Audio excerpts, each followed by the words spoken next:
100 essential Cantonese adjectives in opposite. 大、細、高、矮、長、短、快、慢、熱、凍、新、舊、易、難、重、輕、多、少、早、遲、闊、窄、厚、薄、硬、軟、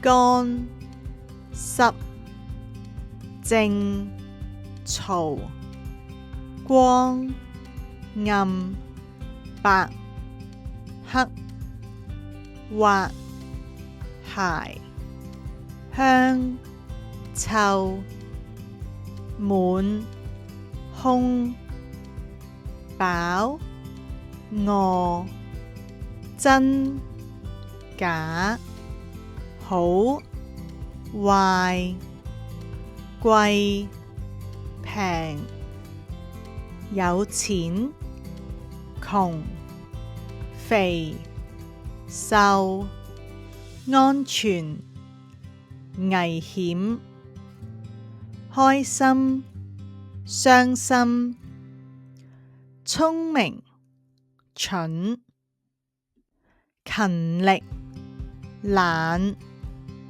靚、醜、生、熟、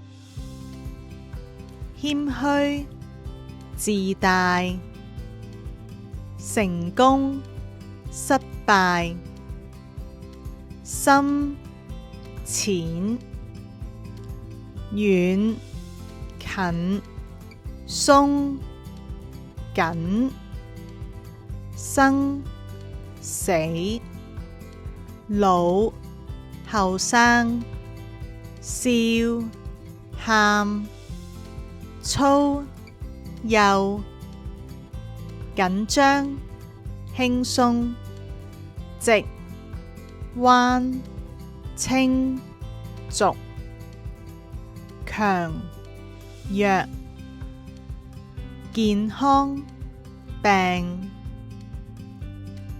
複雜、簡單、勇敢、細膽、樂觀、悲觀、主動、被動。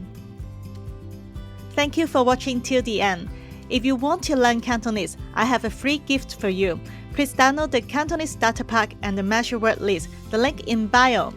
Can subscribe to our channel or follow CantonB Instagram for more Cantonese slangs. Thank you.